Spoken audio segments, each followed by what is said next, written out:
মাখিয়ে রাখা কাতলা মাছ 1.5 কেজি কাতলা মাছ রয়েছে। এই যে মাথা নখিয়ে রাখা রয়েছে, এটাকে তেলে দিয়ে ভাজা হবে। ভাজার পদ্ধতিটা পরে দিয়ে দিলাম। তেল দিয়ে দিলাম বেশি করে, ভাজা হবে। গ্যাসটা বাড়ানো ছিল খুব, এখন কমিয়ে দিয়েছি। কড়ার গায়ে চারদিকে লাগিয়ে দেবো, লাগিয়ে দেবো চারদিকে।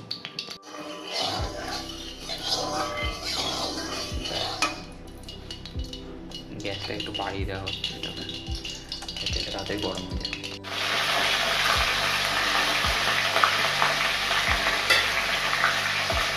এত তেলসের কাছে দূর থেকে দেখতে হচ্ছে না, হয়তো হাত পাত পড়ে যাবে। কালকে আরেকটা মাছ ধরা ছিল, ভেটকি মাছ, সেটা ছিটকেছে, হাতে তেল লেগে ফোসকা পড়ে গেছে। ভাজা হোক, যখন ওজন হবে তখন দেখাবো। হয়ে গেছে। দূর থেকে জুম করে তুলছি, তাও গায়ে করছে, এত ফ্যাট রয়েছে মাছের গায়ে, ফাটছে। ফ্ল্যাশ অন করা রয়েছে, সেই তেলগুলো উড়ে উড়ে পড়ছে, ধুলো ধুলো মতো ধুলো না, ওটা তেল উঠছে। ফ্যানটা চালিয়ে দাও না, কাছে গিয়ে দেখাতেও ভালো লাগছে, এত ফাটছে।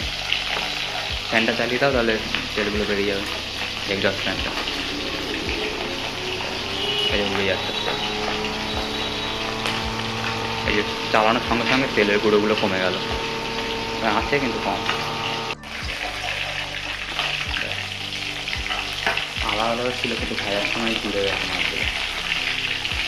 তুলতে পারে, সে তুলতে পারে, তেল ঢাকার সাথে ভাজতে হবে না।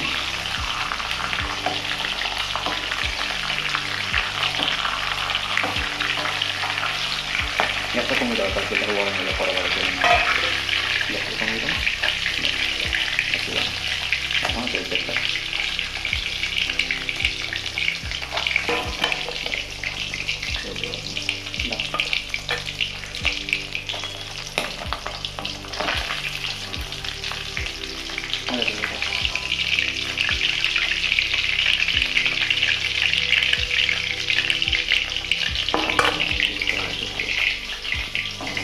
মাথা ভালো করে ধরে দিলে বারবার দিতে হয়ে যাবে।